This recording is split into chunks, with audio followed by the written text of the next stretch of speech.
Vamos lá, minha gente. Um pouco de conhecimento não faz mal para ninguém. Alguma coisa que a gente pode vir a usufruir, a aproveitar para que a gente saiba o que está acontecendo no nosso Brasil e o que vai de fato acontecer. Nós temos que saber, em primeiro lugar, saber ler, saber buscar as informações. Buscar as informações, por exemplo, você entra no Google e digita o assunto que te interessa. E aí vem um monte de coisa. Você tem que saber filtrar dali. Você tem que pegar, entrar em algum, 2, 10 links daqueles, ler aquilo que está te apresentando e ver se aquilo que está te apresentando é de fonte confiável ou não. Porque muita gente, às vezes, publica coisas que não são confiáveis e você acaba comprando aquilo como verdadeiro. Então você tem que saber filtrar, saber ler e saber interpretar. Tá? Você não pode ser levado por uma meia dúzia, por 1 ou 2 desses intelectuais de plantão, dessa turminha que não sabe nada e fica cantando de galo na internet. Uma turminha que não sabe porcaria nenhuma, mas canta sabedoria. Por exemplo, os artistas da Globo, né? Que eles, é interessante como artista da Globo entende de física quântica e ao mesmo tempo entende de irrigação no Nordeste, entende de medicina molecular e ao mesmo tempo entende de culinária, entende de medicina ortomolecular e ao mesmo tempo entende de saneamento básico. Você pode ver Letícia Sabatella, todos esses atores e artistas, tem um monte, eu nem lembro o nome dessa cambada graças a Deus eu não vejo mais televisão, faz muitos anos. Não vejo televisão desde 2005 praticamente, um pouco antes eu já tinha parado de ver. Então já tem pelo menos uns 12 anos que eu, graças a Deus, não vejo televisão, a não ser que esteja en passant. Né? Mas tem um monte de artistas aí, aquele Wagner não sei das quantas, então parece que eles entendem de tudo. Aí quando você vai ver, eles não entendem de nada, eles não sabem absolutamente nada, mas se metem em tudo. Tá? Então não se deixe levar por isso. Outra coisa, todos eles se auto-intitulam intelectuais. Gente, intelectual é uma coisa, artista é outra, pintor é outro, poeta é outro. O fato de eu ser poeta não me faz um intelectual. O fato de eu ser intelectual não me faz um poeta, necessariamente. Então, nós temos que ter o bom senso e o discernimento para entender isso. Tá? A grande maioria dessa gente, por exemplo, um Chico Buarque da vida, nem compositor necessariamente ele tem algumas composições muito bonitas, por sinal. Sendo filho de quem ele é, né, Aurélio Buarque de Holanda, é claro que ele tem que ter herdado um pingo da verve paterna. Agora, de qualquer forma, nem compositor ele é, porque ele mesmo confessa num vídeo que tem no YouTube, de que ele garimpa, sai por aí procurando os bons compositores e compra a composição do cara e depois ele faz o que ele quer com a música que ele comprou. Mas vamos também analisar um pouquinho da história recente do nosso país. Nós vemos aí, após 85, então tivemos aí o Sarney, tivemos o Collor, tivemos o Lula, tivemos a Dilma, tivemos... Bom, em suma, parece que foram esses os presidentes aí que nós tivemos. Nós não vimos um que tenha entrado e saído do governo sem condições. Todos eles entraram pobres, né, ou não pobre, porque o Collor de Mello ele já era rico, né? Mas ele saiu mais do que rico. Né? Então, quer dizer, todos esses governos, além de tudo, do fato de serem demagogos e populistas, eles ainda enriqueceram o capital, né? O banco, a Rede Globo, quer dizer, enriqueceram aqueles que já tinham. Agora nós vamos lembrar um pouquinho de como foi, quem foram os 5 generais que foram presidentes do Brasil naquele período que eles dizem ser tenebroso, né? O período de 64 a 85. Então nós tivemos lá o Castelo Branco, que morreu num desastre de avião. Foi verificado que os herdeiros dele perceberam, quando foram fazer o inventário, eles perceberam que tudo que Castelo Branco deixou foi um apartamento em Ipanema e umas ações poucas de empresas públicas e privadas. Isso, Castelo Branco. Depois nós tivemos o Costa e Silva. Ele morreu por um derrame cerebral e permaneceu no Palácio das Laranjeiras por bastante mais tempo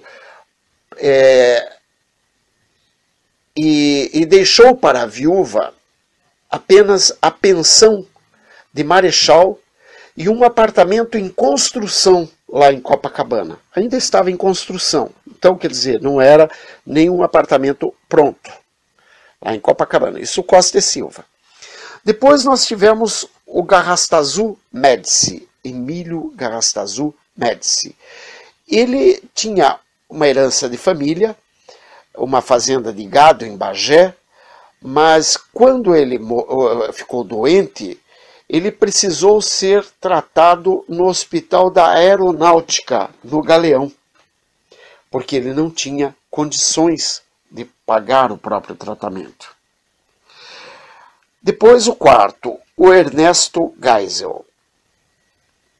Ele, antes dele assumir a presidência da República, ele havia comprado o sítio dos Cinnamomos, em Teresópolis. Esse sítio dele, a filha dele acabou vendendo para que eles pudessem se manter no apartamento de 3 quartos e sala que eles tinham no Rio de Janeiro. Quer dizer, eles tinham que pagar para se manter no Rio de Janeiro. Então ela teve que vender o sítio dos Cinnamomos em Teresópolis a fim de manter isso daí. Você veja que não tem como ele ter saído rico da presidência.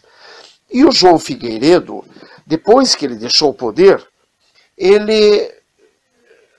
porque deixou o poder, ele tinha que manter-se, né, manter as suas contas, as suas despesas. E ele não conseguiu custear suas despesas no sítio do Dragão, em Petrópolis.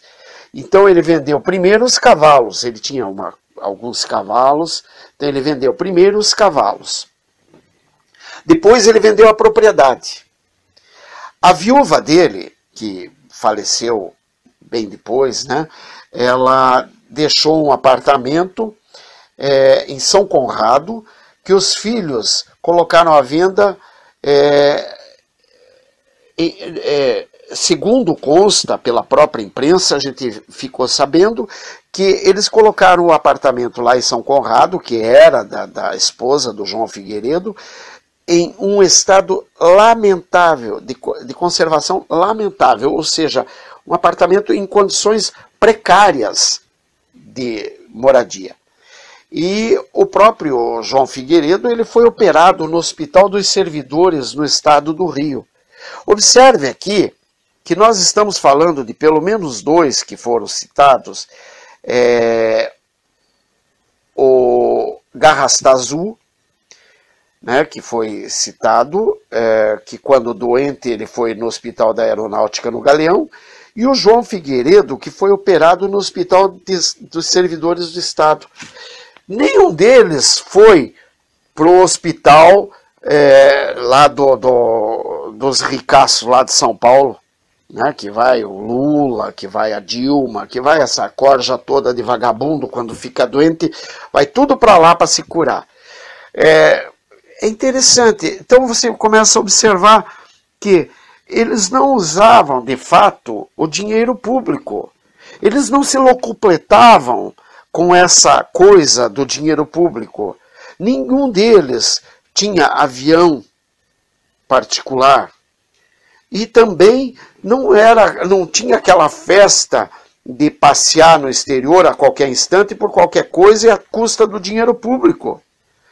Outra coisa que não se encontra na história, e não se encontrou de jeito nenhum, e você pode ver que, vamos supor que tivesse isso, a gente saberia, porque a gana que a esquerda tem dos militares é tão grande que eles vasculharam tudo para poder destruir os militares. O que eles encontraram?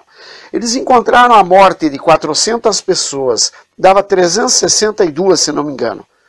360, vamos pôr 370 pessoas, que foi comprovado que foram mortos pelos militares durante o regime de 21 anos. Em 21 anos, eles encontraram a morte de 370 pessoas. A esquerda encontrou registrados 370 pessoas. Muito bem. Se os militares tivessem mandado dinheiro para o exterior, claro, evidente que a esquerda teria achado. Puxa vida, vocês acham que a esquerda, esperta como é, fazendo como faz todo esse trabalho de arquitetar a destruição de um país, não teriam conseguido rastrear um dinheirinho que um general ou outro tivesse mandado para a Suíça, ou seja, para qualquer lugar do mundo? E naquela época, de 64 a 85, era muito mais fácil você levar um dinheirinho para fora do país do que o é hoje. Naquela época não existiam tantos controles o controle de entrada e saída de dinheiro. Agora, o rastreamento, ele acaba sendo fácil. Por quê? Porque contabilidade é uma coisa que é escrita.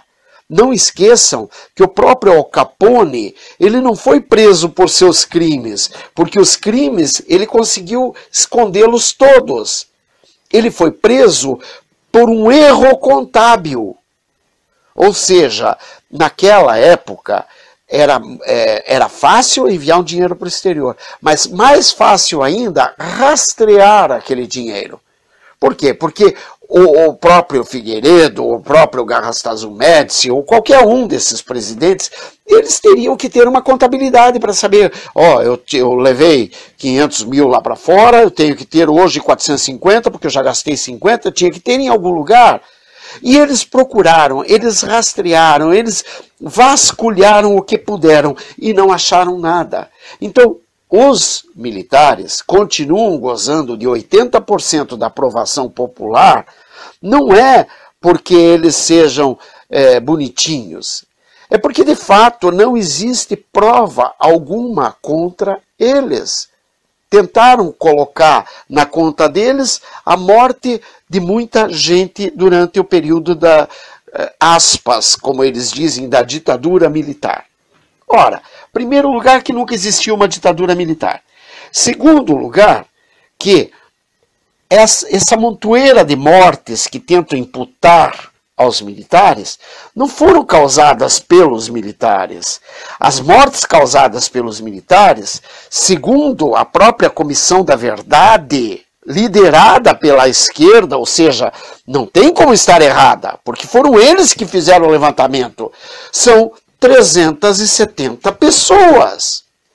Agora, curiosamente, a Comissão da Verdade não cita nenhuma morte provocada pela Dilma, por exemplo, durante o mesmo período do regime militar. Uma das mortes da Dilma, que todo mundo sabe, que o Brasil inteiro sabe, é a morte do sargento Mário Cosel. Porque ela, com a sua gangue, botaram um carro que explodiu e matou o sargento Mário Cosel em serviço. O menino tinha, na época, 19 anos, uma coisa parecida, e morreu em serviço. Quer dizer, isso a esquerda não contou. Fora isso, aquele outro rapaz que o próprio José Genuíno mandou decapitar na frente do pai dele, na frente do pai do guri. Eles pegaram o guri, cortaram a orelha do guri na frente do pai, eles decapitaram o guri na frente do pai para fazer o pai entregar o que ele sabia. Isso também não é contado. Mas fora isso, teve inúmeras outras mortes, ocasionadas pela esquerda, que também não são contadas. Por que não são contadas? Não são contadas por objetivos óbvios. Tá? Bom, gente, isso é uma parte do que tem para hoje. Se vocês puderem, ajudem a divulgar, colaborem na divulgação. Para colaborar na divulgação, alguns, se quiserem, podem ajudar até pagando ao Google para que faça a divulgação. Eu não tenho condições de fazer isso, por isso não faço. É importante que muitos ouçam esses áudios, esses vídeos, para verem que realmente tem mais coisa por trás que muita gente não sabe. E também, se alguém puder colaborar com a gente, colabore, me procure, me ligue, me adicione no WhatsApp, enfim, estamos aí, estamos precisando da ajuda de vocês para a continuidade dos trabalhos. Um grande abraço, pensem nisso, fiquem com Deus.